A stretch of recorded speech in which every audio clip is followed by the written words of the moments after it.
السلام عليكم ورحمة الله وبركاته. أهلا وسهلا بحضراتكم. زي ما اتعودتم حلقتنا فيها كل الأحداث اللي تخص الأهلي، فيلا بينا نبدأها مع بعض. قبل ما نبدأ حط لايك للفيديو واعمل اشتراك في القناة لو لسه مش مشترك علشان يجيلك كل جديد. أخبار الأهلي: كهربا يدعم إمام عاشور وينصحه بعدم التركيز مع كل ما يقال عنه في هذه الفترة سواء سلبي أو إيجابي، والتركيز في الملعب فقط لاستعادة مستواه ومساعدة الفريق على تحقيق السوبر المصري. مارسيل كولر يرفض مطالبة البعض بإبعاد إمام عاشور عن التشكيل الأساسي والدفع بقفشة بدلا منه، ويؤكد أن إمام ينفذ المطلوب منه وأنه سيعمل مع اللاعب نفسيا وفنيا لكي يساعده على استعادة مستواه سريعا، خاصة أنه واحد من أهم اللاعبين في الفريق ويبني عليه طريقة لعبه. جماهير الزمالك تنتقد إمام عاشور بقوة على صفحاتهم الشخصية بسبب الفيديو المنتشر للاعب الأهلي في المطار وهو يقول لمشجع زملكاوي أنت مصدق نفسك، وذلك بعدما قال له المشجع أولا أن الزمالك الأفضل إفريقيا. تصريحات أحمد شوبير في الإذاعة صباح اليوم عن اتخاذ لجنة الانضباط عقوبة بإيقاف مروان حمدي 6 أشهر تتسبب في صراخ وعويل في بيراميدز، واتصالات عاجلة من ممدوح عيد بمسؤول اتحاد الكرة للتأكد من الأمر.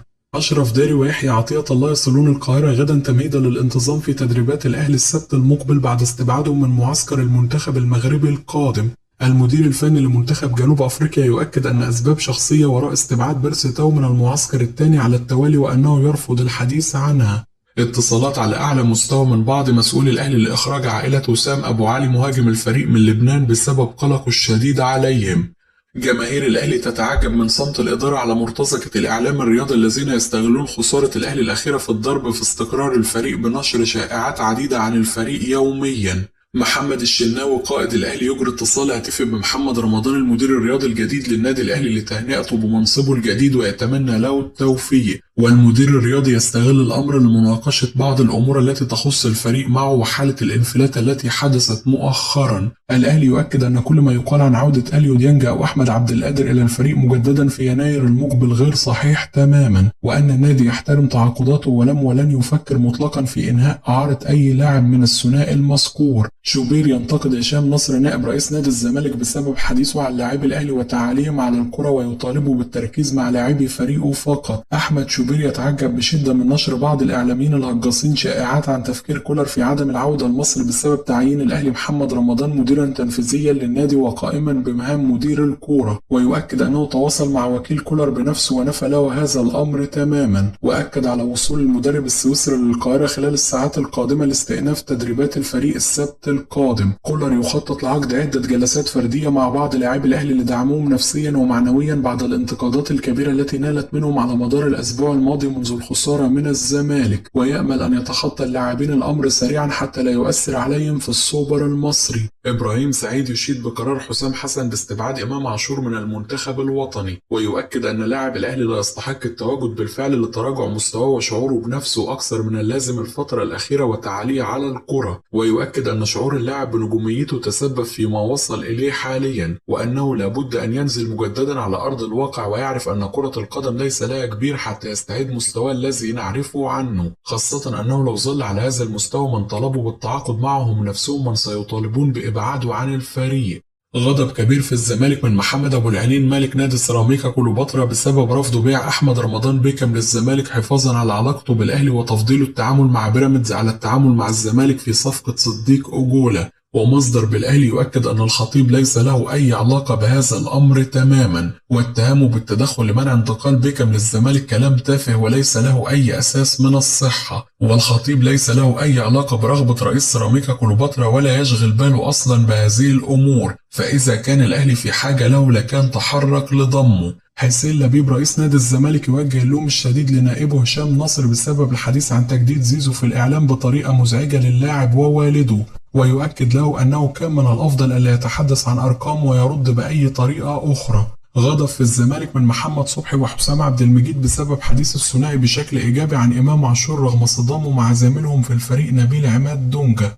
جماهير الاهلي تنتقد بشير التابع بقوه على وسائل التواصل الاجتماعي بسبب تصريح كولر بيتلكك وعايز يمشي من الاهلي ويرفض منصب مدير الكره من اجل تحقيق رغبته، وتطالب ابو الفهلوه بتقديم النصيحه ان دي افضل. بعض جماهير الاهلي تنتقد بقوه طارق يحيى مدرب الزمالك السابق بسبب تقليله من الشناوي في ظهوره الاخير على MBC مصر، وتؤكد انه من المفترض ان يكون اخر شخص يتحدث عن الشناوي. الزمالك يغلق ملف التعاقد مع مصطفى فتحي بسبب اشتراط اللاعب الحصول على 50 مليون جنيه سنويا للعب للفريق الابيض. محمد صلاح يصبح اكثر لاعب افريقي تسجيلا للاهداف في دوري الابطال برصيد 45 هدف بعد تجاوز رقم دروجبا، ويصبح اول لاعب في تاريخ ليفربول يسجل في 5 مباريات متتاليه في دوري الابطال على ملعب انفيلد. احمد عادل نجم النادي الاهلي السابق، سمعت تصريح من شيكابالا بعد مباراه السوبر الاخيره كان بيقول فيه ان الواحد منهم ب20 من لاعبي الاهلي. طب ازاي؟ ده رام ربيعه لوحده معاه 6 دوري ابطال افريقيا بتاريخ ناديك كله. ليه التصريحات التي تثير التعصب دي؟ ناصر منسي اللي ما كانش هيسافر مع الزمالك للامارات التاني كان هيروح البنك الاهلي طالع يقول انا بتحرك احسن من ليفاندوسكي. ما هذا العبث؟ لازم التصريحات تبقى متوازنه لان الناس بتفهم كوره كويس جدا، وانت ما كسبتش الاهلي وهو في اسوأ حالاته، بل كسبت بركلات الترجيح. افرح ده حقك وبارك لجمهورك ومجلس ادارتك وفكر في اللي جاي واقفل على نفسك، لكن بلاش التصريحات الساذجه دي لان الناس مش عبيطه، والاهلي لما بيقع بيكون ليه 1000 قومه. ابراهيم سعيد نجم الاهلي والزمالك السابق، الكابتن حسين لبيب تصريحاته الاخيره المفروض ما تطلعش من رئيس نادي محترم، احنا ما بنشوفش الكابتن الخطيب بيصرح تصريحات عنتريه بهذا الاسلوب. رئيس نادي الزمالك لابد ان يتعامل باسلوب افضل وان يعرف انه يدير نادي كبير. ما ينفعش حسين لبيب يقول نادي الزمالك اكبر من اي مخلوق يتكلم، واي حد مش مقتنع انه اكبر قلعه رياضيه في مصر يبقى ما بيفهمش في الرياضه. الاهلي يصل كاس العالم للانديه كل عام وخد بطوله افريقيا 12 مره، والناس بتقارنه بالانديه الاوروبيه وبيقولوا عنه ريال مدريد افريقيا، غير الطفره الانشائيه ووجود اكثر من فرع للنادي. ولم نرى الخطيب يخرج ويقول هذا الكلام الذي ليس له اي قيمه، لان الخطيب رئيس نادي بيشتغل لناديه. نادي الزمالك خد بطوله ومن حقك تفرح، ومحدش قال ان الزمالك مش من الانديه الكبيره، ولكن اكبر قلعه رياضيه بناء على ايه؟ حجم النادي ولا شعبيته ولا بطولاته؟ فكل هذه الامور واضح فيها التفوق الكاسح للاهلي. يا كابتن حسين نادي الزمالك لم يفوز بدوري ابطال افريقيا من 2002، 22 سنه يا كابتن بدون دوري الابطال وبعيدا عن كاس العالم. تصريحاتك لم تكن منطقيه مطلقا، ولما توصل لعدد بطولات الاهلي حقك انك تتكلم وحقك انك تبقى ند، لكن الواضح امامي ان مفيش مقارنه مع احترامي. اشرف عبد العزيز محامي احمد فتوح، بشكر اهل المرحوم على التفضل والتكرم بقبول طلبي بحضور فتوح لاداء واجب العزاء. اهل المرحوم تكرموا علينا ووعدونا بالسماح بالعفو عن اللاعب دون اي مقابل، لكن في الوقت المناسب لهم، ويكفي استجابتهم لطلبي بان يتقبلوا عزاء اللاعب. المقابله كانت مع اشقاء المرحوم واشكرهم على ذلك، ولا استطيع ان اوفيهم حقهم، واللاعب اصبح نفسيته افضل بعد تقبل عزائه، والقضيه ما زالت في المحكمه ولدينا جلسه يوم 22 اكتوبر الجاري.